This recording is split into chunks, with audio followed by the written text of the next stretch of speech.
Haló, haló, haló, opäť sa hlásim. Máme 23.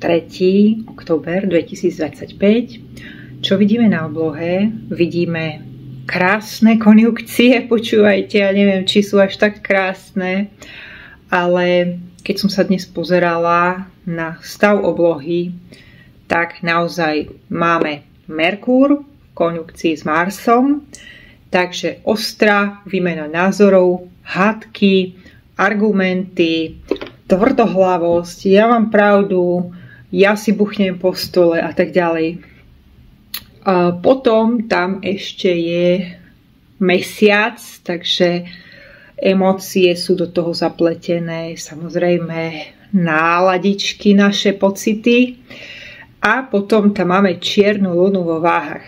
Viete, o čom je čierna luna vo váhach? Je to o tom, že skôr sa ľudia zaujímajú ako keby o aféry iných ľudí, ako o svoj vnútorný rast. Pretože váha, áno, váha proste má rada spoločnosť, rada sa zaujíma o dianie a čierna luna vo váhach je práve o tom, to je ten tieň. Takže sústreďme sa už na seba, na svoj vnútorný rast, prestaňme kričať a nakoniec niekedy môže byť ticho hlasnejšie ako akýkoľvek krik, pretože ticho tvorí štít. Ticho môže byť veľkou ochranou. Ticho môže byť presmerovaním energie na niečo užitočnejšie, efektívnejšie. Takže nemusíme nič vysvetľovať nikomu, nemusíme vlastne dávať žiadne argumenty a ani nemusíme hľadať nejaký súhlas, stačí nám ísť ďalej. Takže takto. Dnes by som rada rozprávala o takom fenoméne, ktorý sa nazýva kognitívna empatia, pretože som veľa pochopila v tomto období. Toto obdobie je pre mňa vysoko transformačné naozaj, pretože ako som vám spomínala, prosto ten had nám priniesol tie opakované lekcie a tie opakované facky, čo sa týka rodinných vzťahov. Takže včera som si robila akurát výklad kariet, mám teraz nové hebrejské taroty, pretože ma to veľmi zaujalo, tak som to objednala. Už to prišlo, skôr to prišlo zo zahraničia ako taroty zo Slovenska. Takže Slováci to asi najskôr posielajú na Mars alebo na iné planéty, tie objednávky, a až potom to dôjde vlastne na tú planétu Zem, pretože mám zasielku z Indie, mám zasielku z Izraela a nemám zasielku neviem skadiaľ, zo Žiliny, z Košic alebo z Bratislavy, zo skladu. Proste už mesiac to trvá. Takže asi to Slováci posielajú najskôr na Mars a potom, kým sa to ešte vráti naspäť na tú planetu, tak trvá nejaký čas. Takže treba to brať s humorom všetko. No a prosto uvedomila som si vlastne v tomto čase, ani neviem, či sa mi podarí zachytiť všetko tak dôkladne slovami, čo aktuálne všetko prežívam. Deje sa to veľmi hĺbkovo, takže možno, že ľudia, ktorí ma poznajú, tak to na vonok na mne nebudú vidieť, ale proste sú to také hĺbkové transformačné zmeny, ktoré aktuálne prebiehajú. A už som vám dala tú otázku, kde ste boli vy pred 12 rokmi, pretože pred 12 rokmi bol taktiež rok hada, aj keď to bol iný element, áno, každých 12 rokov vlastne je to isté zviera, akurát sa menia elementy. Teraz bol drevený had, takže pravdepodobne pred 12 rokmi bol buď zemský, alebo ohnivý, alebo kovový, alebo vodný had. Jeden z týchto elementov určite bol. A keď odpočítame 12 rokov, 2025 minus 12 je rok 2013, ak dobre počítam. Takže dá sa vlastne z toho veľa čítať, pretože ten had je vlastne rok transformačný, je to rok, kedy zvliekame kožu a zbavujeme sa čohosi, ako keď had zvliekne kožu, a takisto sme v 9-kovom roku, pretože keď spočítate 2 plus 2 plus 5, tak to je vlastne 9. Takže vlastne dá sa povedať, že 9 je ten najvyšší level energie, ukončujeme čosi na kolektívnej úrovni. Samozrejme, každý má svoj ešte osobný rok, ktorý mu súznie nejako s astrológiou.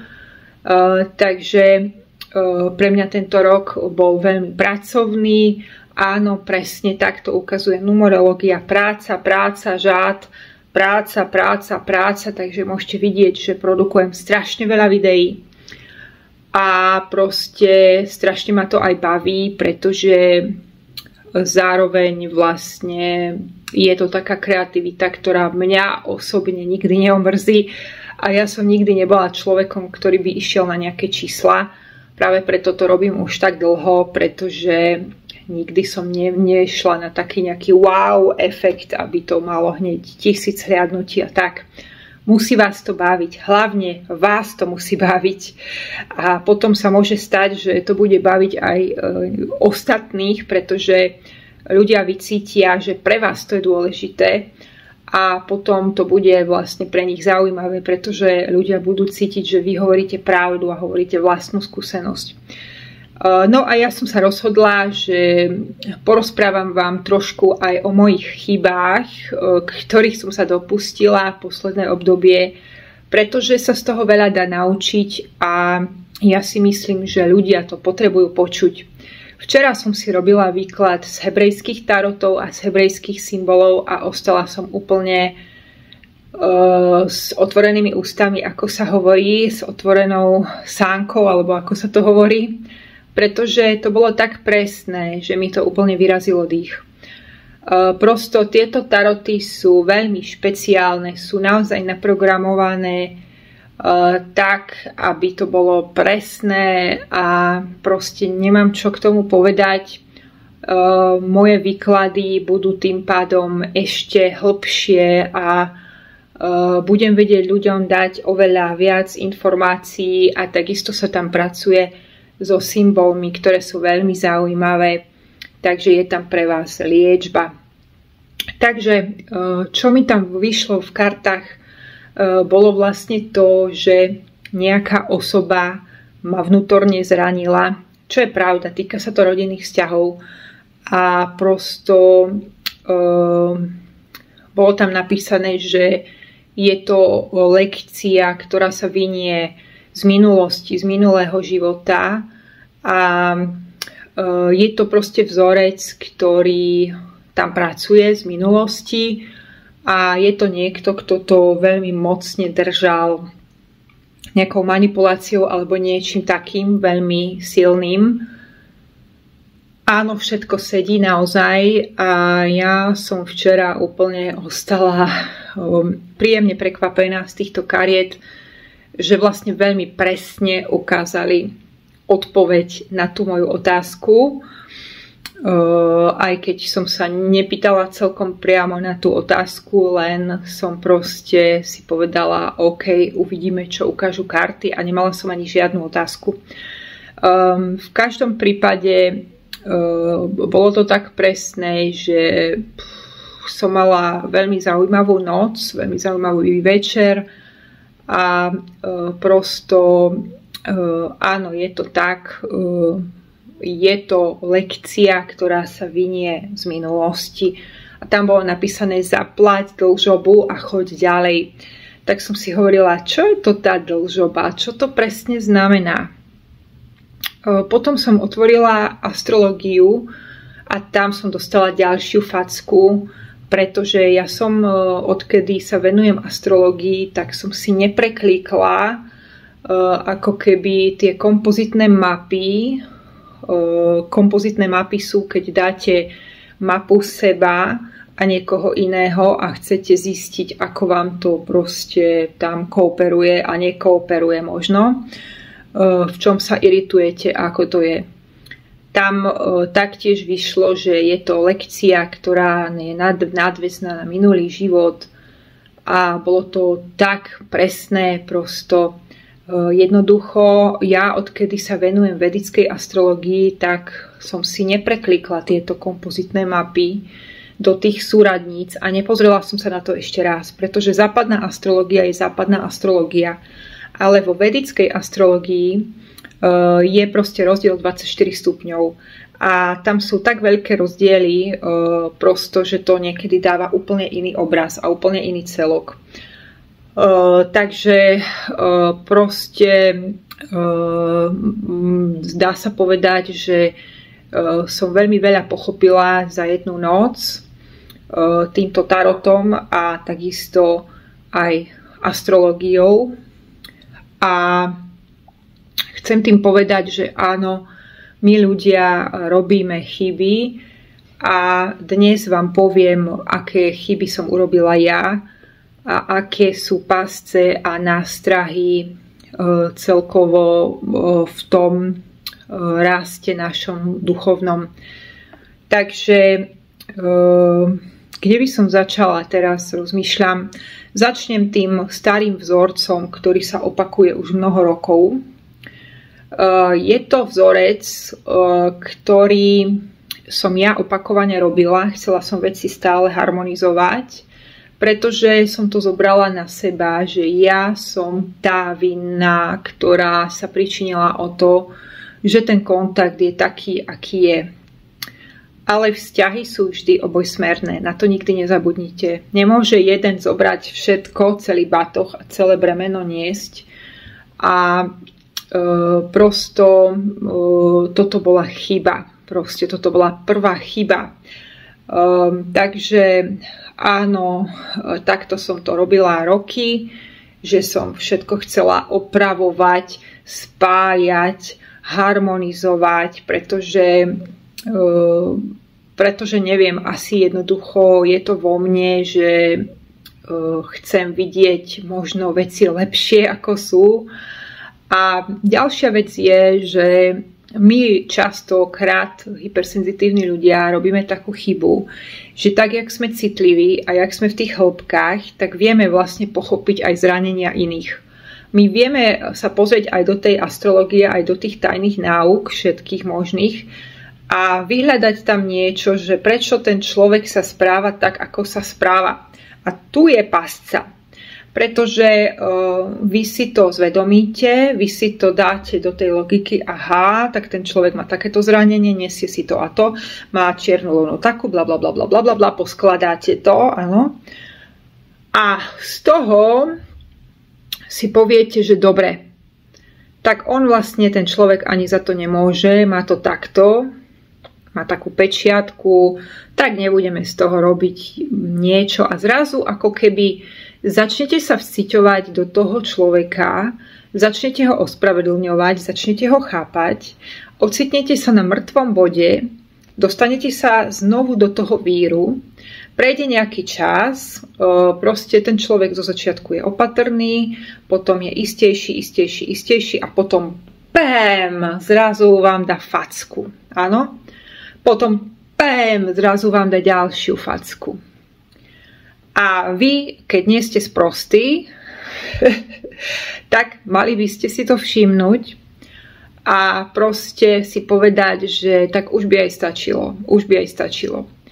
Tieto facky tu už boli v dobe koronavírusovej, keď sme vlastne presne riešili s touto osobou tento konflikt a potom bolo pár mesiacov ticho a potom ja som to celé zobrala sama na seba ako najväčšiu vinu, že som ten najväčší lúzer a predsa áno, je to môj príbuzný, moja príbuzná, tak som urobila veľký ústupok a urobila som krok dozadu a o to sa ešte pričinili množstvo terapeutov aj astrologov v tom čase, pretože všetci vám povedia miluj, odpúšťaj, harmonizuj, to sú tvoje korene a proste bla bla bla bla bla.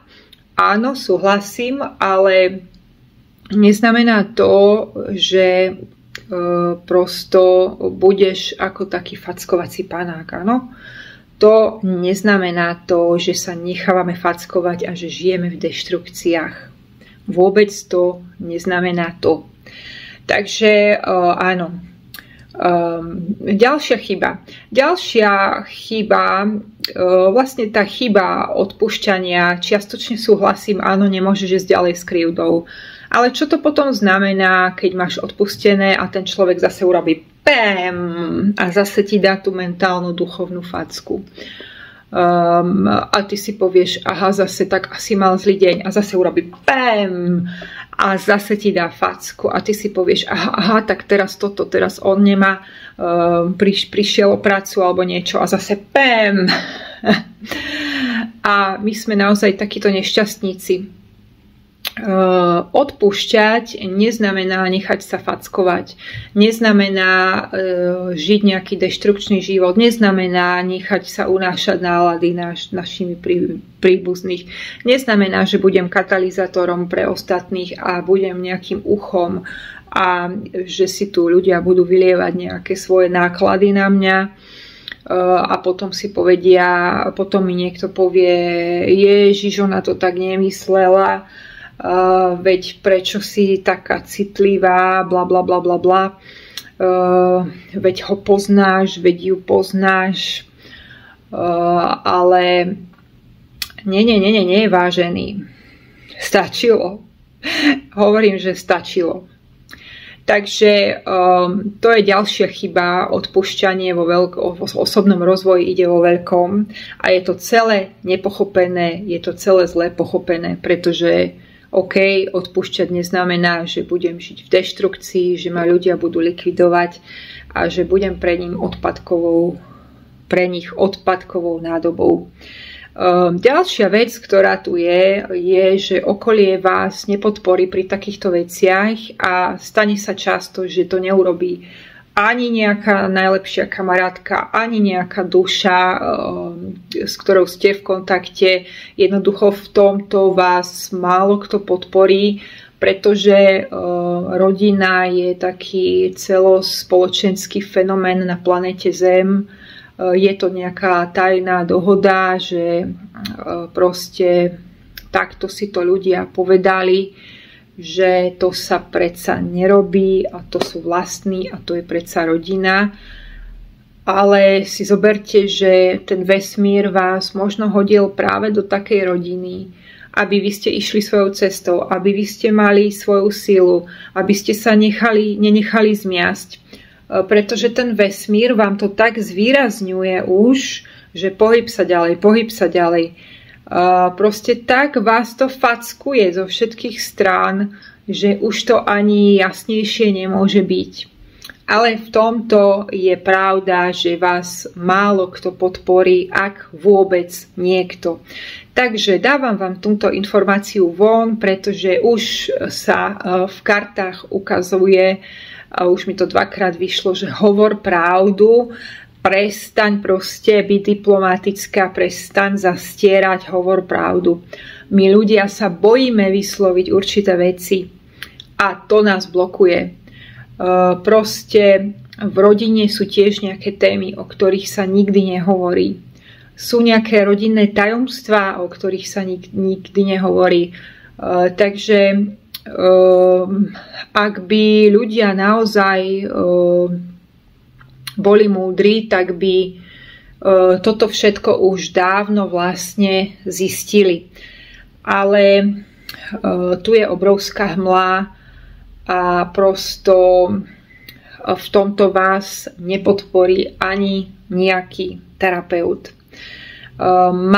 Málo kto to musí mať takú nejakú cestu svojskú, aby vám povedal, že OK, proste choď svojou cestou a už sa neobzeraj. Takže toto sú všetko také pásce a nástrahy. Samozrejme je tu vína a je tu výčitka, že vy to zoberiete na seba, že vy ste ten lúzer a vám sa to nepodarilo, všetkým ostatným sa to darí a vám sa to nedarí. Ale nakoniec, keď sa pozriem ja na tie moje genové kľúče, na tú moju mapu, tak tam čo vidíme? Vidíme tam revolúcia, no, takže ja som sem neprišla nejako splývať, ja som sem prišla revolucionovať.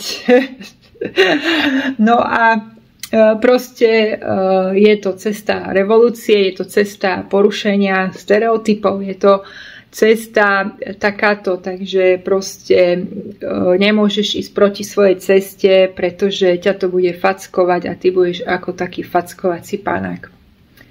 Dáme si trošku viac svetla, aby ste ma videli, toto by mohlo byť dobré, počúvajte čo.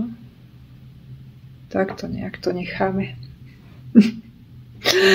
Takže ja som sa rozhodla v tomto videu, že áno, že poviem toto nahlas a možno to niekomu pomôže, kto sa proste už roky trápi a roky mu to nesynchronuje s vlastnými príbuznými a roky sa do toho núti.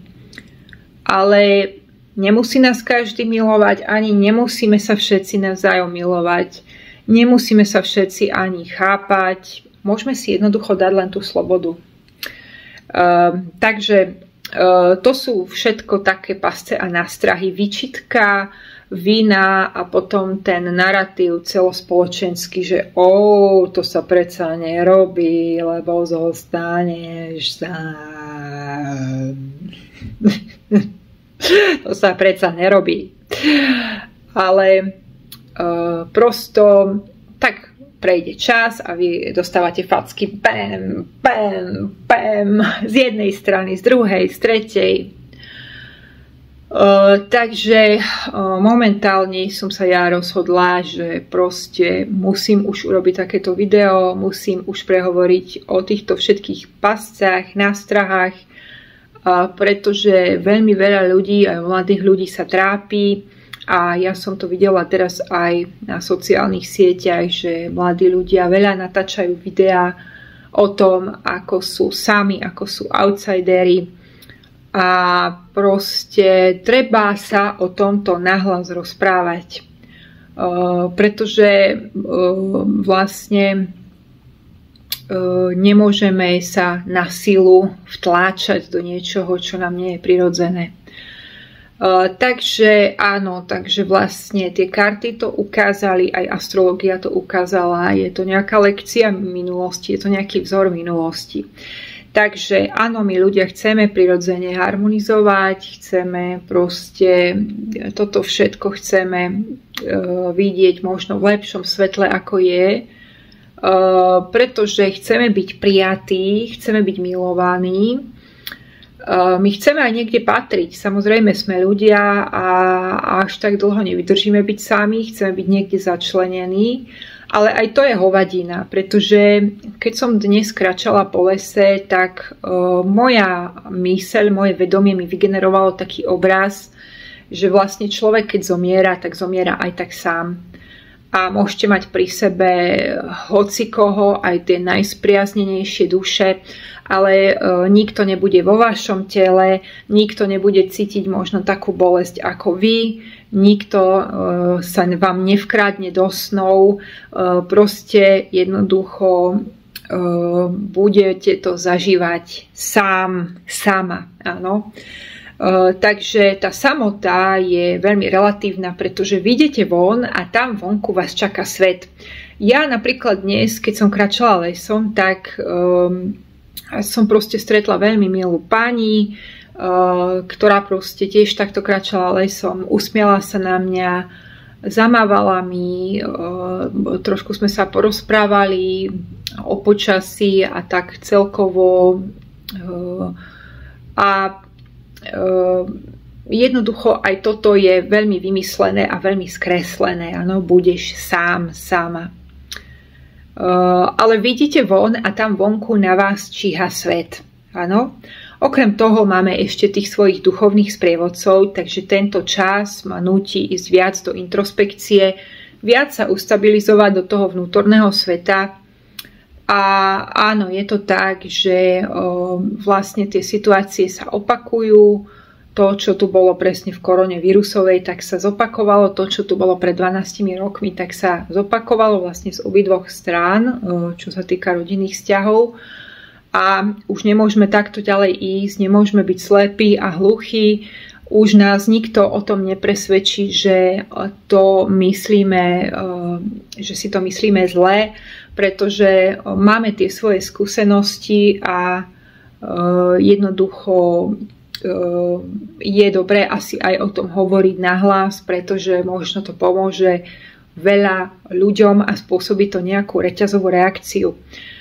Pretože niekedy je človek tak zúfalý a prosto naozaj som minule videla veľa takýchto videí, mladí ľudia natáčajú videá, som sama, som stratená, neviem čo mám robiť, tak som tam minule niekomu poslala srdiečka do Čiech, na Moravu.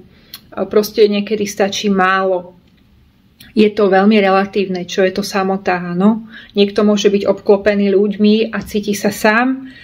Niekto môže byť sám a cíti sa veľmi naplnený, pretože zažíva niečo hlboké a cíti spojenie, cíti sprievodcov. Proste je to veľmi relatívne. Takže aj tu je veľa klamu. Nakoniec je to všetko iba strach, ktorý nás obmedzuje. Strach z nejakej zmeny, strach vstúpiť do nových území, strach z diskomfortu, strach z toho, že čo keď sme si to vyložili veľmi nesprávne, strach z viny, strach z výčitky, ale proste takto sa nedá ďalej ísť. Takže tá spoločnosť nás vlastne núti ako keby aj tým, že sú vlastne stále tie tradície a idú vlastne tie narodeniny, meniny, potom Vianoce, potom Veľká noc, ešte predtým idú dušičky, Vianoce, Veľká noc, potom idú dovolenky, takže je to jeden cyklus, potom príde škola, a tak ďalej a tak ďalej. A toto sa opakuje stále každý mesiac. No a niekedy to ľudia strašne chcú lépiť na silu. Áno, Ježiš, aspoň na oslavu príď, aspoň veď nič o tebe nevieme. Ale jednoducho, keď tam nie sú tie vzťahy také skutočné, také naozajstné a nehovoríme si pravdu, tak potom naozaj je to také na zváženie, ako vlastne ďalej fungovať v tých vzťahoch. A tie lekcie sa nám vrátili vlastne aj vplyvom týchto pascí a nástrah, ktoré som vymenovala, takže už nemôžeme byť hluchí a slepí. Ďalšia vec, ktorá je veľmi zaujímavá, je práve tá kognitívna empatia. Hypersenzitívni ľudia tým, že sa možno cítia osamelí a taký možno divný alebo hlbavý príliš a prosto majú záujem len o hĺbkové vzťahy, nie o povrchné. Častokrát sa im stáva, že sa stanú takým uchom pre vlastne tých iných ľudí a častokrát im to imponuje, pretože sa cítia dôležito, cítia sa sebavedomejšie, cítia sa, že niekomu pomáhajú. Ale toto môže byť veľký klám, pretože niekedy tí ľudia, ktorí vás poznajú, tak oni, dajme tomu, vedia, na akú strunu majú zabrnkať a na chvíľku vám hodia možno na 10% nejakú kosť, ako takému psovi. A proste dajme tomu vám hodia nejakú lichôdku alebo niečo, čo na vás zaberá a potom idú to svoje, áno. A vy sa stávate nejakým katalizátorom, prejdú roky, potom sa dostanete presne do tej istej slučky, takže poviete názor na nejakú vec a zase proste zažívate peklo, zase proste ticho, urážky, zase proste vydierania a ty ma nepotrebuješ a bla bla bla bla bla. Prosto takto sa nedá ísť ďalej. Takže kognitívna empatia je vlastne to, že tak, jak sme v hĺbkach, tak sa vieme nacítiť aj na toho človeka, vieme, aké má zranenia, máme ho prečítaného, my vlastne začneme ako keby ho tak ospravedlňovať, pretože všetko poznáme, s čím sa potýka. Tým ale vlastne si sťažíme cestu, pretože tie vzťahy sa naďalej nemenia, chceme byť slušní, nikomu nič nepovieme, nikomu nedávame hranice. No a tým pádom vlastne tie vzťahy idú ďalej, až kým sa to zase nedostane do nejakého bodu, do nejakej výčitky, viny alebo vydierania, alebo proste do nejakého stretu názorov opačných na nejakú tému. No a potom zase zase nás to sfackuje. A proste keď sa to opakuje už nejaký 10., 20., 30. krát alebo neviem ktorý, tak ak nie sme sprostí, tak by sme to mali zavnímať a niečo začať s tým robiť. Prvá úloha je taká, že mali by ste zistiť, aký vzorec má ten vzťah. Môj vzorec bol taký, že som chcela všetko spájať, harmonizovať a chcela som mať veľmi také harmonické vzťahy, ale to musí byť obojsmerné, nikdy to nemôže byť jednosmerné, že jeden sa snaží a druhý stále je v tom istom a stále na toho hádže, na toho druhého nejaké odpadky a nejaké svoje deštrukcie a nejaké drámy a neviem čo. Takže vlastne je to veľká pásca toto celé.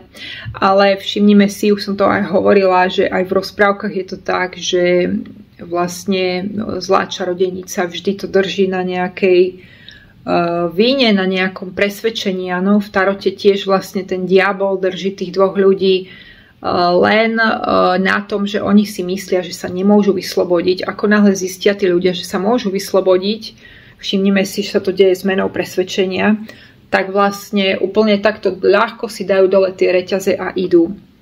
Takže každý sa môže oslobodiť veľmi ľahko, je to veľmi ľahké, akurát, že my ľudia máme rôzne presvedčenia a je to jedna z dohôd planety Zem, že rodina je rodina, na tú sa nesiaha, na tú sa nič nehovorí zlé, proste to je posvetný priestor. A potom vlastne sa dejú tam tie tradície a stále sa to kolečkuje. A ja si myslím, že množstvo ľudí sa cítia samých aj na takých rôznych oslavách rodinných, a kde dochádza k nejakému stretu názorov alebo kde dochádza proste jednoducho len k takým povrchovým témam a ľudia to napriek tomu robia a idú v tých kolečkách ďalej. Ale tým vzťahom to neprospieva. Chcem vám povedať, že keď sa brodíte v niečom takom, tak musíte zistiť ten vzorec, ktorý opakujete. Ako náhle sa preruší ten vzorec, ktorý opakujete a začnete byť úprimní k tým ľuďom a dajme tomu im poviete, mne toto neprospieva, mne takýto kontakt ubližuje, nemusíte nič vysvetľovať, prosto idete ďalej, jednoducho, áno, je to tak, tak vlastne sa to ako keby, tí ľudia sa ako keby vyslobodia. Takže k tomuto som ja dospela. Rok hada pre mňa bol veľmi transformačným rokom. Už hovorím, ako keby bol december, áno, ešte nie je december. Ešte nás čaká november, dušičky a december a potom to bude finišovať vlastne v januári. Koncom januára sa prihlási na scénu Ohnivý kôň, ktorý pobeží veľmi rýchlo a bude to veľmi rýchly rok, ohnivý rok. Bude to jednotkový rok, takže ako keby aj to ľudstvo začína niečo nové ako kolektív. A dá sa povedať, že ľudia už preto nie sú schopní byť v tých starých vzorcoch a schémach, pretože skrátka aj tá deviatka to robí, že rok hada je deviatkový rok a všetko tak dobieha a ukončuje sa Zvlášť keď má niekto vlastne ešte 9-kový osobný rok, tak to je pre ňoho veľmi silné. Ja síce nemám 9-kový rok, ale mám taký pracovný rok a na budúci rok by to mal byť rok viac o cestovaní, zmenách a aj nepredvídateľnosti. Takže som na to veľmi zvedavá, čo sa stane budúci rok. Ale zoberte si, že kôň je o sile. Ja si myslím, že ten kôň bude nás upevňovať v tom oslobodzovaní a v tej sile. A jednotka je vlastne v tarote mák, ktorý vlastne tvorí. A v tom mágovi je najdôležitejší zámer. Takže keď nemáme zámer a nemáme tú víziu ako keby v hlave, tak my nemôžeme ísť ďalej. Môžeme skúšať stále a stále nejaké veci, ale nebude sa nám to dariť, pretože nemáme to v hlave, nemáme tú víziu, ako ten chlapček na tom kúpalisku, o ktorom som vám už hovorila, ktorý pozeral sa na takú dievčinu, naskakala krásne salta do vody. A on sa jej pýtal, ako to robí a ona povedala, to je jednoduché, skôr než skočíš, si to predstavíš. A ten chlapček jej hovorí, ale to nie je jednoduché, ja si to neviem predstaviť. No a tým, že si to nevedel predstaviť, že on urobí a skočí do vody, áno, tak tým vlastne ani nenaštartoval to telo, aby to telo sa mu stočilo do toho klbka a urobilo tú otočku. Takže ona to naozaj skakala pekne a bolo vidno, že skôr než skočila, tak sa sústredila na to, aby to videla. Toto je veľmi dôležité, pretože takto je to presne napísané aj v tej knihe Transurfing od Vadima Zelanda. Kto to nevidel, mám to celé na mojom kanáli. Je tam aj súhrn všetkých transurfingov, veľmi poučná kniha. Tam je napísané, že 99% hry tvorí zámer a tvorí predstava. Ak toto nevieš, ak toto nemáš v hlave, tak môžeš skúšať, ako ten chlapček, budeš skákať len tak do vody, akože nohami dole, hore, zadkom hore, ale nemáš tam tú predstavu, že urobíš takže vlastne ani tvoje telo nebude sa správať takto, lebo tam nemáš tú predstavu. Takže toto bude jednotkový rok. Takže teraz som trošku preskočila. Vrátim sa ešte k tej kognitívnej empatii, že takto, keď vlastne ospravedlňujeme chyby našich príbuzných a našich priateľov alebo známych, tak vlastne stále sme v tých istých energiách a nič sa nemení. A samozrejme ani oni sa nemenia, ani tie vzťahy sa nemenia a vlastne dochádza k stagnácii. Takže toto si ľudia neuvedomujú, že keď to chcú lepiť a udržiavať, tak tá rodina ako taká nikdy nevyjde z karmy, ktorú má, pretože každá rodina má nejakú karmu a každá rodina má nejaký vzorec.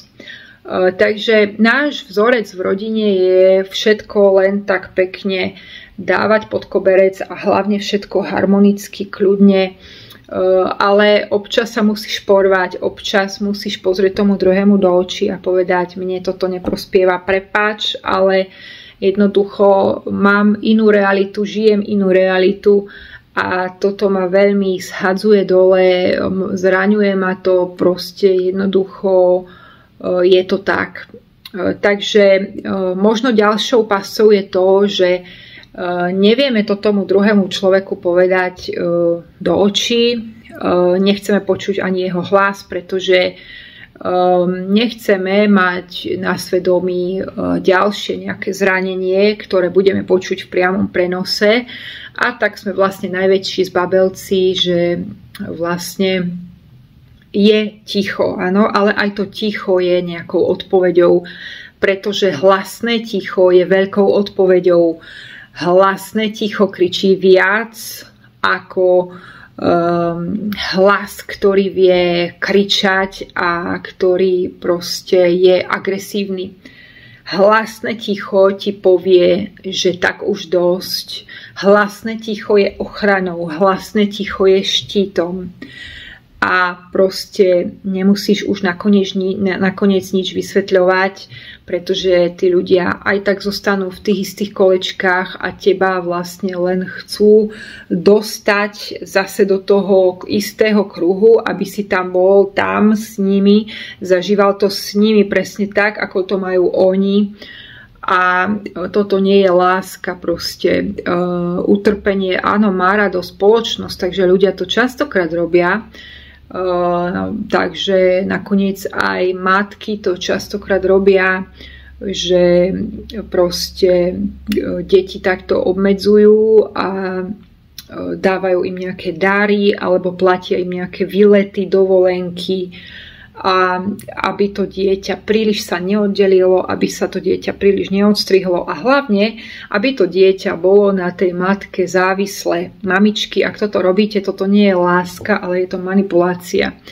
Takže prosto áno, aj takéto niečo sa deje medzi ľuďmi. A ja keď chodím plávať, tak vidím jednu zaujímavú vec. Deti, ktoré idú električkou domov, tak sú na tom oveľa lepšie. Sú to oveľa šťastnejšie deti a oveľa flexibilnejšie deti. Ako deti rodičov, ktoré rodičia čičikajú a prevážajú ich. Proste musíš zavolať, nezabudni zavolať, keď skončíš plávanie, musíš zavolať. Takže tie deti tam sedia ako v takej škatuli, takto sú shrbení, takto majú telefón, častokrát ich vidím telefonovať. Mami, áno, už som skončila, čakaj, starostlivo čakaj, nikam sa nehyb.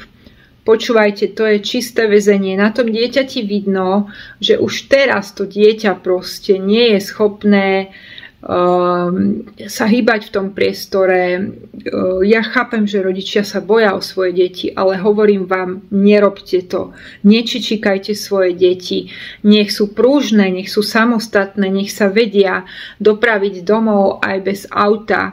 Deti, ktoré vydávam v električke, sú oveľa šťastnejšie deti a oveľa zdatnejšie deti ako deti rodičov, ktoré sa neustále prevážajú v tých autách a sedia tam ako takí proste ťuťmáci, ktorí sa boja, že ich niekto osloví.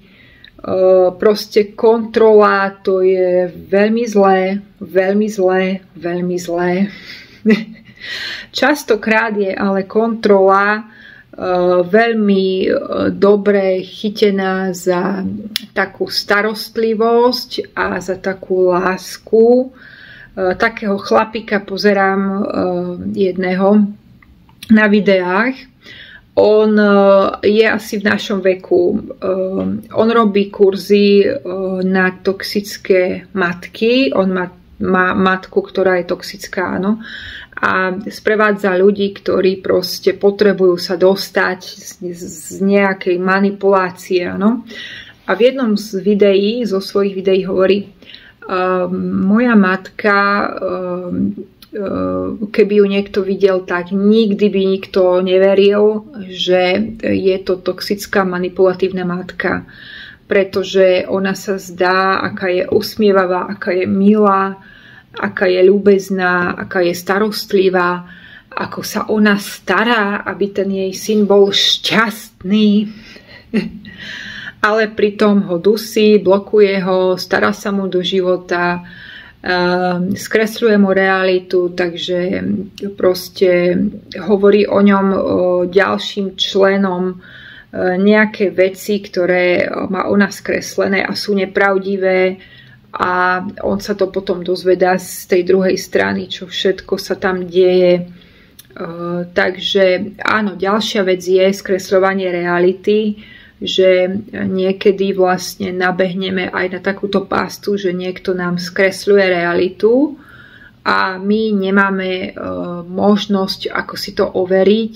Dajme tomu, nebývame s tými príbuznými alebo sa s niekým až tak nestretávame a stretávame sa iba s tou jednou stranou alebo telefonujeme iba s jednou stranou a potom vlastne je to tak, že ten človek nám posúva nejaké informácie, zároveň posúva informácie aj o nás iným, áno. Takže vlastne je to také ako dvojsečné a nepovedali by ste, že v tom je manipulácia, ale tiež je v tom manipulácia, pretože vy sa potom môžete z druhej strany dozvedieť, že niekto podáva informácie o vás, ktoré sú tak trošku skreslené a mylné a počujete aj príbehy zároveň, ktoré sú veľmi nafúknuté a sú skreslené. Prečo? Pretože každý má nejaký vzorec. Napríklad niekto túži po pozornosti, to je jeho vzorec. A všetko, čo sa bude diať v tej rodine, tak bude mu vyznievať ako krivda. No?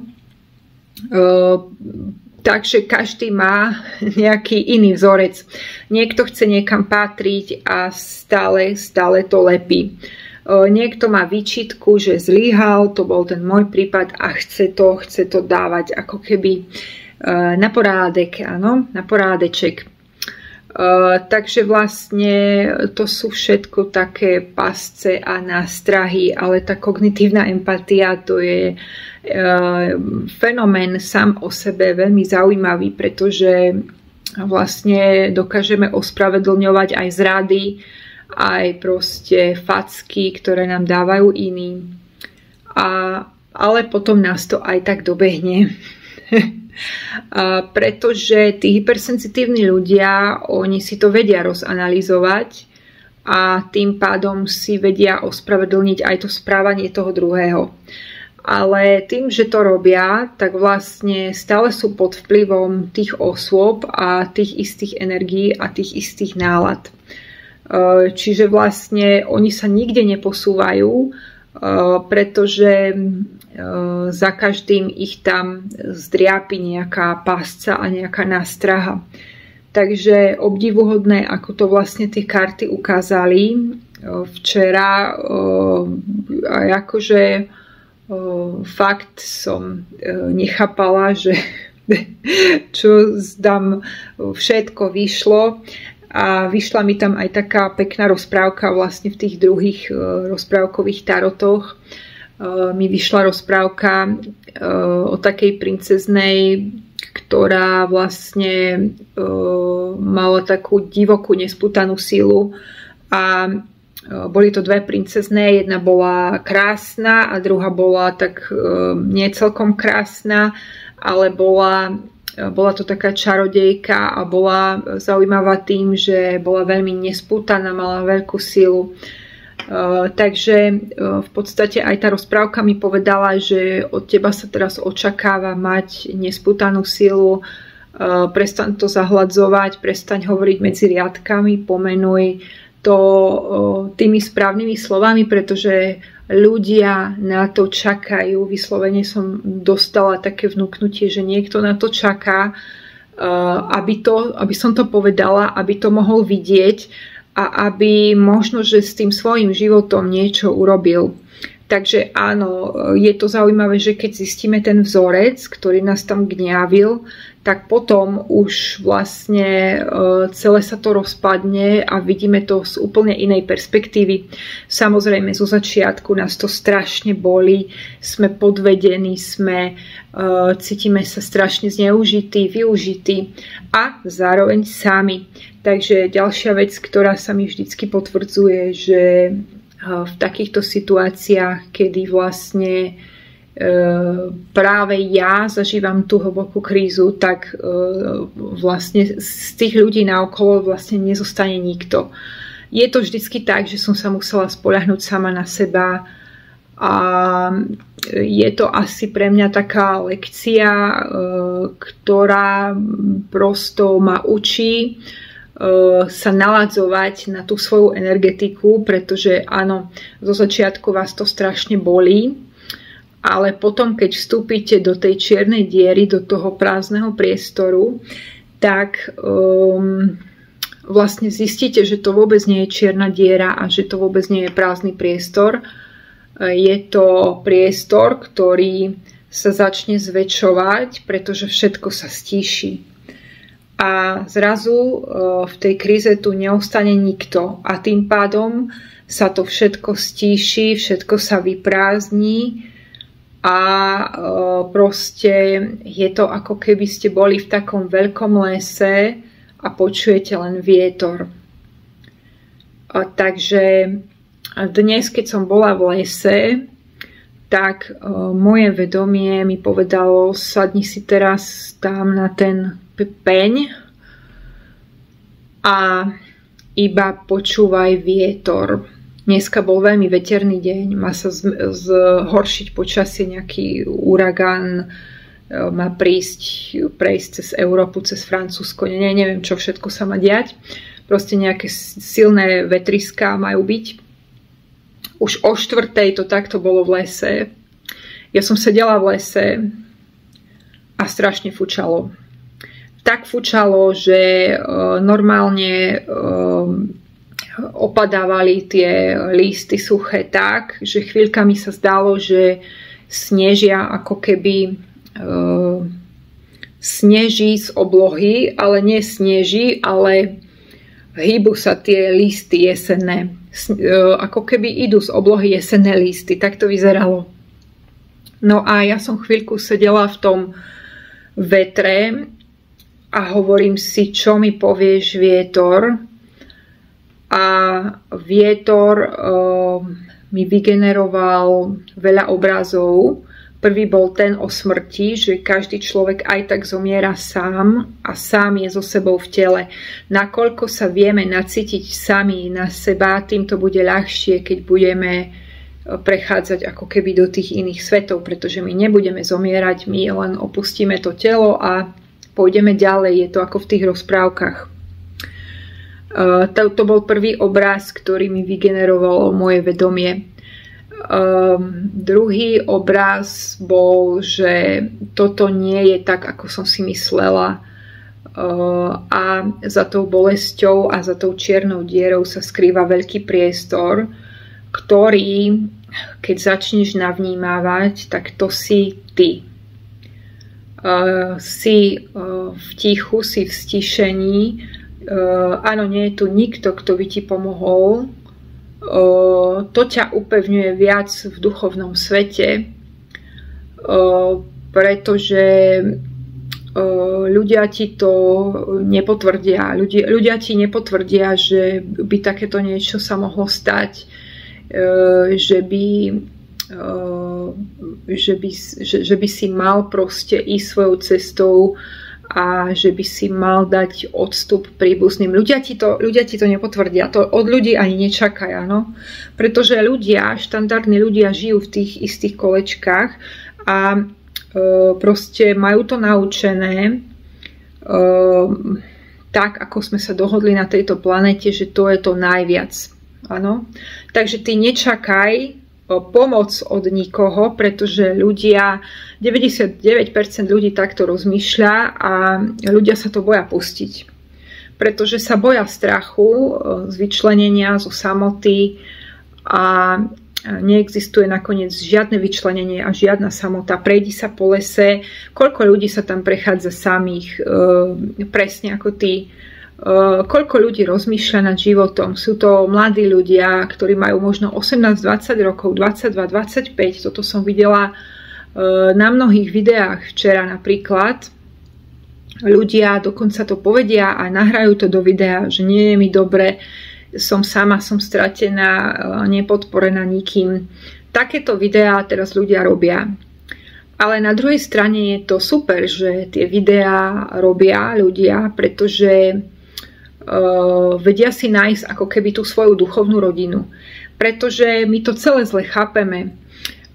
Čo keď tá matka je len kanálom, ktorý proste prinesie to dieťa, áno? A dajme tomu OK, má ho nejako proste sa o ňoho postarať, ale potom ho musí pustiť. A toto vlastne máme veľmi zle naučené, pretože toto je v tej knihe Esther Hicks. Neviem, či ju počúvate, ale mali by ste, pretože Esther Hicks hovorí, že nie je uprednostnená ani matka, ani otec. Proste človek tu prišiel spolutvoriť so všetkými ľuďmi na tejto planéte a jednoducho tú rodinu sme zle pochopili, pretože tam musí byť taká voľnosť a sloboda a bezpodmienečná láska. Ale toto málo ktorá matka vie urobiť toto, áno, že dobre, proste púšťam to celé, choď, rob čo chceš. A ja neviem, či si to matky neuvedomujú, ale matky majú strašne veľkú sílu, ktorú by mali používať tým správnym spôsobom. Pretože ak tá matka tú silu používa nesprávnym spôsobom, tak vlastne strašne dokáže ublížiť tomu dieťaťu. A ak tam nie je úprimnosť, dôvera, ak je to hrané, ak chcete niečo lepiť alebo chcete to dieťa podplácať, aby pri vás čo najdlhšie ostalo, tak to je zlá cesta. To je zlá cesta a toto vidím, že sa deje veľmi, veľmi, veľmi vo veľkej miere. Takže toto sme celé my zle pochopili.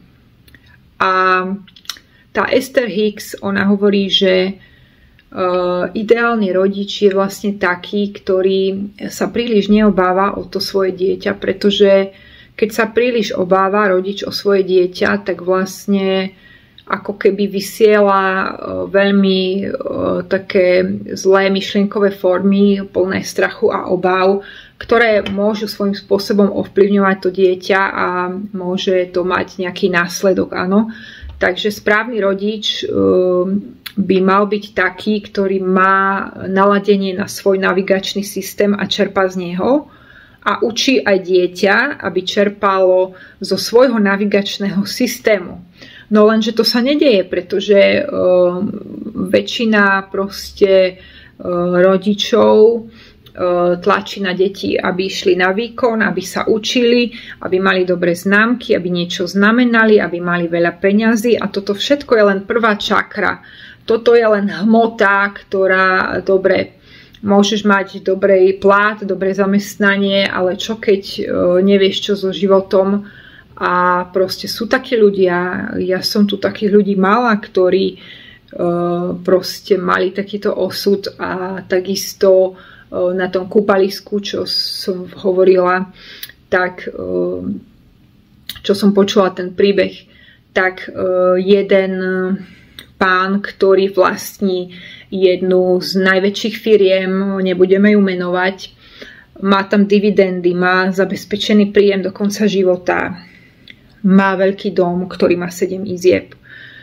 A proste nie je v kontakte so svojimi vlastnými deťmi, priznáva sa, že vo vzťahoch je absolútne na nule, má vyše 70 a hľadá doteraz spriaznenú nejakú dušu. Hovorí, že je radšej s cudzincami ako so Slovákmi, pretože Slováci si závidia. Prišiel skoro o zuby na Slovensku, pretože ho chceli dostať, chceli ho zdrať z peňazí, presne ako mňa. A prosto, áno, sú takí ľudia, ktorí sú zabezpečení, presne ako tí rodičia, ktorí tie deti nútia na tie univerzity ísť a hento, toto, tamto. Ale čo keď to nemusí stačiť? Je to všetko prvá čakra. Ak to dieťa nečerpá z navigačného systému a zo svojej intuície, tak to nemusí stačiť, pretože to dieťa nebude vedieť, kam chce ísť, čo s tým životom má robiť. Ak nemáte naplnenie nejaké v živote, je to veľmi ťažké a ja som veľmi vďačná a veľmi rada, že ja mám tie knihy. Proste učím sa nové veci, som v tej astrológii, teraz učím sa tú vedickú astrológiu, chcem si kúpiť ďalšie knihy na zimu a chcem sa rozbehnúť trošku v tej vedickej astrológii. Proste toto je moje palivo. Tarotové karty, keď tu nie je nikto, keď ti nepomôže nikto, zoberieš tarotové karty a oni ti niečo povedia. A viete, čo je zaujímavé? Vyskúšala som asi 10 alebo 15 rôznych balíčkov a stále mi to tam ukazovalo, nechaj to tak. Nechaj ten kontakt tak. v týchto hebrejských tarotoch vyšli ľudia, ktorí sú takto otočení chrbtom. Tam bola rada žiaden kontakt, stráž si svoje hranice. Potom tam vyšlo toto, že proste hovor pravdu. Potom tam vyšlo vlastne, že niekto ťa zranil a je to vlastne veľmi dôležitá osoba, ktorá tebe naštartuje obrovskú silu, tak jak ťa zraní do toho citlivého miesta, tak naštartuje ti obrovskú silu. Je to presne tak, ja už to začínam cítiť, ako to začína ustupovať a začína sa to vo mne meniť. Začína sa to tak, začínam sa v tom priestore nejako udomácňovať. Včera som ešte objavila také video, ktoré bolo presne som ho našla v správnom čase večer, keď som tak rozmýšľala, že ako tu vlastne žijeme všetci v nejakom klame, proste ako to vlastne je. Tak som našla video od týpka, ktorý hovorí: izolácia a samota je požehnanie, pretože ty sa naladíš na svoju vlastnú energetiku a zacítiš vlastne seba, zacítiš svoju silu a presne to sa stalo, pretože mňa to hodilo do čiernej diery. Zaujímavé, že všetci zmizli, vždycky to tak je v mojom živote, vždycky sa všetci vytratia. Samozrejme spálim, akože ďalej ťaháme tú karavánu a máme to v tomto dosť podobné, ale mám na mysli také okolie, vždycky ostane ticho. A ako keby ma ten vesmír chce upozorniť na to, že hľadaj to v sebe a hľadaj tie zdroje v sebe. Keď mi je ťažko, tak si obujem tenisky, oblečím si bundu a idem proste kráčať. Musíte strašne dlho kráčať. A dneska bol napríklad vietor, ale vôbec mi to nevadilo, napriek tomu, že ja vietor nenávidím. Tak celkom som sa započúvala do tých listov a do šumenia stromov a celkom mi to vygenerovalo také zaujímavé inšpirácie, ktoré vlastne som dala aj do tohto videa. Možno, že to naozaj niekto potrebuje počuť v tomto čase a prosto je to tak. Takže nakoniec aj tie tarotové karty ukázali v rôznych balíčkoch, že už sa nevracaj do toho istého. Je to vlastne, áno, je to presné. Pretože vy keď stále všetko robíte tým jedným vzorcom, tak vy sa dostávate stále do toho istého, áno. Takže áno, ja som to tak dlho robila a nakoniec v rozprávkach je to tak, že keď má byť niekto vyslobodený z nejakej kliatby, tak je tam častokrát, je to aj cez smrť, áno. Takže taká rozprávka je o bielej mačke, ktorá vlastne bola zakliatá princezná a princ, keď ju mal vyslobodiť, chcel si ju už zobrať za ženu a hovorí: nevadí, že si mačka, ja proste ťa milujem a predstavím ťa otcovi. A ona hovorí: ne, ty mi odsekni hlavu a daj mi chvost do ohňa. Tie rozprávky to jasne ukazujú, že proste áno, tá premena a to vyslobodenie ide cez obrovskú bolesť a ide cez smrť ega, cez transformáciu, cez smrť toho starého ja. A ide to cez znovu zrodenie, ide to cez bolesť. On hovorí: nie, ja toto v živote neurobím, veď ťa zničím. Ona hovorí: to je ale škoda, pretože od toho závisí naše šťastie a ty keď ma nezabiješ, tak ja sa nepremením na tú dobrú princeznu. Tak on sa zavrie oči a odsekne jej hlavu, hodí ten chvost do ohňa a ona sa naozaj v tej chvíli zmení na tú princeznu. Čo je vlastne v tých rozprávkach zdôraznené, je stále nejaká transformácia. Tá kliatba sa zlomí buď láskou, silou, alebo takou dôverou v to, že bude vykonaná spravodlivosť a vždycky je to nejaký veľmi silný cit, ktorý tam pracuje, alebo potom to je nejaká premena, no jak u tej mačky, že vlastne tá mačka prosto muselo jej odseknúť hlavu a hodiť chvost do ohňa, aby vlastne tam sa ona zmenila na človeka a kliatba vlastne prestala pôsobiť. Takže tým chcem len povedať, že rozprávky nám ukazujú presne túto transformáciu a túto premenu. Ukazujú nám to veľmi jasne. V tých rozprávkach je povedané všetko. Ja som neskutočne rada, že mám tento rozprávkový tarot a už som aj objednala dneska ďalšie taroty, pretože aktuálne naozaj veľa mi to dáva. Ja proste večer si tu sadnem a urobím si výklad, poliečím sa, predstavím si, že aj moje srdce sa lieči a idem ďalej. Keď mi je ťažko cez deň po práci, tak zoberiem bundu, chodím. Zajtra už pôjdem plávať, už konečne budem môcť plávať. Takže sa teším, pretože u mňa to ide dosť cez tú vodu. No a v tých rozprávkach je vlastne všetko povedané, že vlastne bez tej bolesti a bez tej transformácie ako keby to nejde ďalej. Takže každá kliatba je zlomená niečím takým.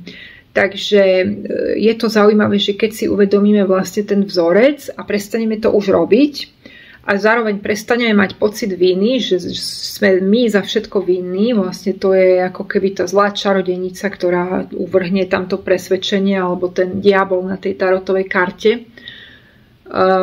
Keď tomu prestaneme už veriť, tak ono to prestane pôsobiť. Všetko potom uvidíme úplne z iného svetla a uvidíme aj to, ako príbehy boli skreslené, ako sme to tam opomenuli, tam sme nevyužívali vnútorné zdroje, vnútorný hlas.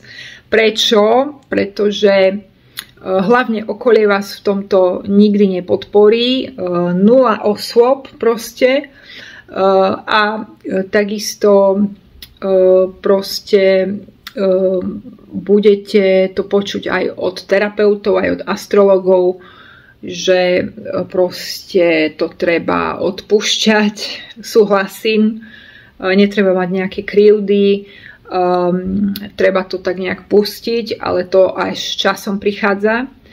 A nakoniec musíme si odpustiť iba sami sebe. Takže áno, treba ísť bez tých zlých pocitov, s tým súhlasím, ale niekedy pomôže len skutok. A len to, že tam dáme nejaké hranice, nejaký odstup a povieme si, že takto nie. Lebo budete stále fackovaní. A tí ľudia, oni si vás budú chcieť udržať, pretože oni vás budú chcieť mať na nejakej pozícii, pretože to sú ich spomienky, áno. A oni to nerobia kvôli vám, robia to kvôli sebe, pretože oni si vás nejako pamätajú a chcú mať tam tých jednotlivých členov rodiny. Takže zase to je len sebectvo. Proste naozaj dá sa z toho robiť hlboká analýza. Takže asi som povedala všetko, prestaňte ospravedlňovať zrady a facky aj svojich príbuzných a ak potrebujete zaujať nejaký odstup alebo nejaký postoj, tak ho zaujmite, pomenujte tie veci a proste musíme byť iba najlepšou verziou svojho ja. Proste môžeme sa porovnávať iba so svojím minulým ja, nie s inými, pretože to je tá naša cesta, každý má inú cestu a aký progres sme urobili, kde sme boli v minulosti, kde sme teraz, kde ešte sa dá ísť. No a iba si uvedomovať svoju sílu, všetko pustiť to, všetko to rozpustiť a pracovať veľa s predstavou.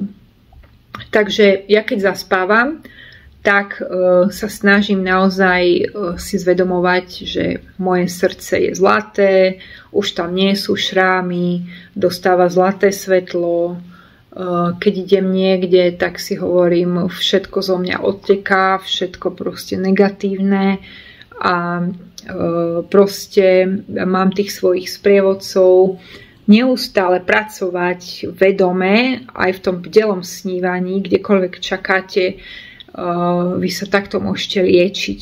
Naozaj. A sny sú zaujímavé, pretože sny vám povedia veľmi veľa. Ja napríklad v minulom sne som bola v škole, kde som pracovala predtým a zaujímavé, že už pár snov bolo takých, že v tom sne ma ako keby ešte raz privítali v tej škole, všetko bolo harmonické, bolo to na inej úrovni, bol to iný level, bolo to iné moje nie staré ja, ale už nové ja. Proste celkovo sa zmenil ten sen, ako keby sa to tam nejak vyliečilo. No a minule sa mi snívalo, že som niekde v Amerike u nejakého černocha, že žijeme a vedľa bolo také mestečko ako keby Švajčiarsko. Amerika susedila so Švajčiarskom v tom sne. To bolo veľmi zaujímavé. Takže v snoch je možné všetko. Proste minule som v snoch takto miešala tarotové karty. Presne tieto aj, čo mám na stole. Takto som ich miešala. Vypadla mi nejaká karta. A takto, jak som ju mala, tak tam bol ten Toft. Proste bol tam egyptská tematika a boli tam také tabuľky, bola to úplne iná karta, také karty ani myslím si, že ani neexistujú, možno, že niekde v nejakých iných kultúrach áno. A ja som v tom sne si hovorila som Palimu, že počkaj, ja si to odfotím na telefóne. A išla som zobrať telefón a jak som išla zobrať telefón, tak som sa vyslovene predsvakla z jednej reality do druhej. Ma to vyhodilo ako keby, ale veľmi plynulo, ako že bola som tam, veľmi živý sen a potom ma to vyhodilo, ako keby už som bola tuto v izbe a už som si pozerala proste, že som v tomto priestore, ale veľmi plynulý prechod to bol. Ja si myslím, že keď takzvané zomrieme, tak my len prejdeme z jednej reality do druhej a možno budeme prekvapení, ako nás to veľmi predsvakne, veľmi rýchlo. Pracujte s imagináciou, pretože keď budeme prechádzať na tú druhú stranu, tak bude veľa závisieť od toho, čo my vytvárame v tej mysli. Toto hovorí aj jasnovidec Jackovský, toto hovorí aj jasnovidec Marek Švedovský, ktorý proste taktiež hovorí ľuďom, že predstavuj si, čo tam budeš robiť na tej druhej strane, aké budeš mať vlasy, čo by si chcel a tak ďalej, pretože to bude pokračovať, priatelia moji milí. Takže ľudia, ktorí si myslia, že zomrú a budú mať svätý pokoj, nepoteším vás, ako sa hovorí v tom Marečku, podejte mi pero, nepotešil ste mi, ani ja vás nepoteším. Proste nepoteším vás, pretože to bude pokračovať a tie lekcie, ktoré neurobíme tu, si počkajú na nás tam, priatelia moji milí. Takže keď si hovoríte, že už máte veľa rokov a že dožijete nejako svoj život, tak ja vás sklamem, pretože vy síce dožijete nejako svoj život, tam sa prebudíte na nejakej druhej strane a zistíte, že hops, tak teraz znovu budem musieť riešiť toto. Takže takto to interpretuje zase Marek Švedovský, ten druhý jasnovidec poľský.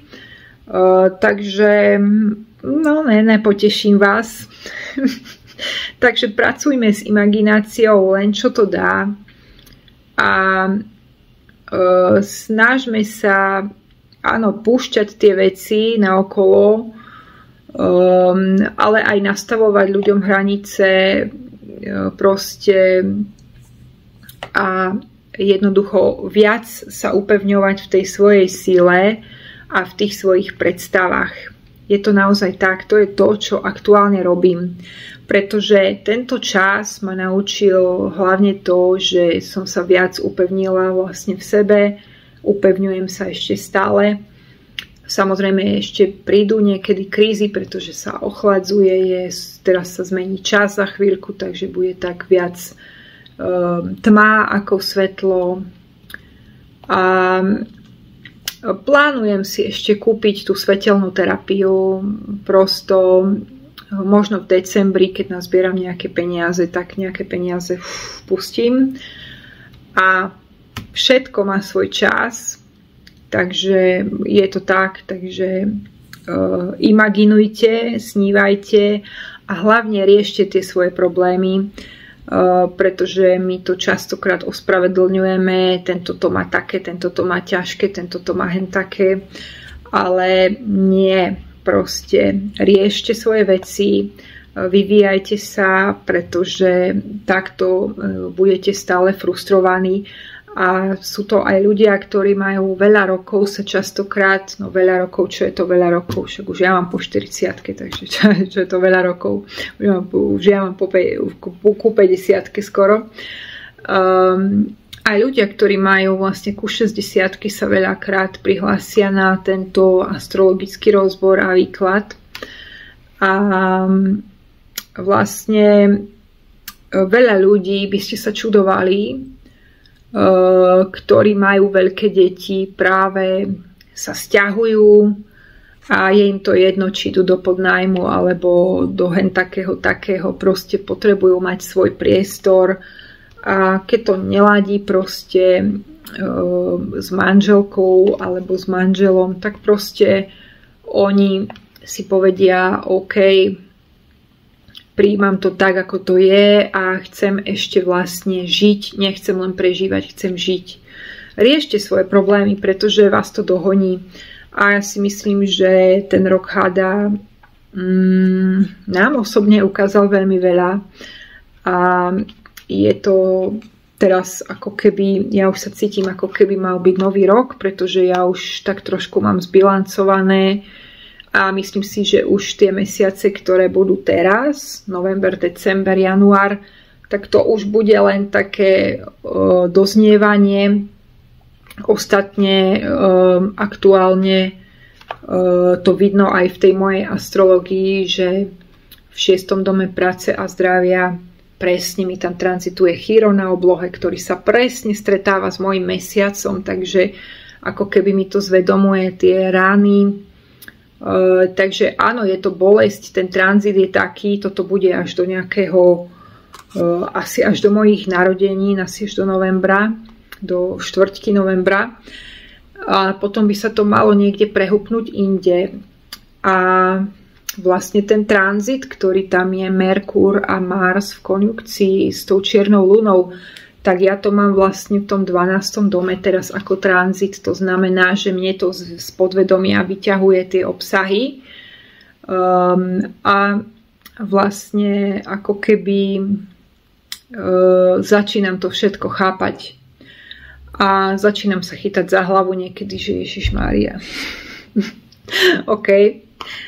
Radšej teraz ako nikdy. A treba nám to vidieť v tej dobrej perspektíve. Samozrejme tie taroty a astrológia, všetko, čo som sa naučila, mi obrovsky pomáha, pretože keď si neviem rády, tak to vytiahnem večer a naozaj mi to len potvrdzuje, že áno, je na čase ísť na to nejakým iným spôsobom a prosto je to zmena. Takže neviem, ako to máte vy, ale ja som teraz dala tieto informácie vám, pretože som si hovorila, že už to asi je potrebné urobiť. Takže vás pozdravujem. Keby ste chceli takýto nejaký výklad odo mňa tarotový s konkrétnou otázkou, tak sa tam vieme dohodnúť. Moje výklady sú ale hlbšie, takže vždycky je to aj o vašom kóde proste celkovo o vašich súradniciach, pretože tá odpoveď na vašu otázku vlastne sa skrýva častokrát v tých vašich konkrétnych súradniciach.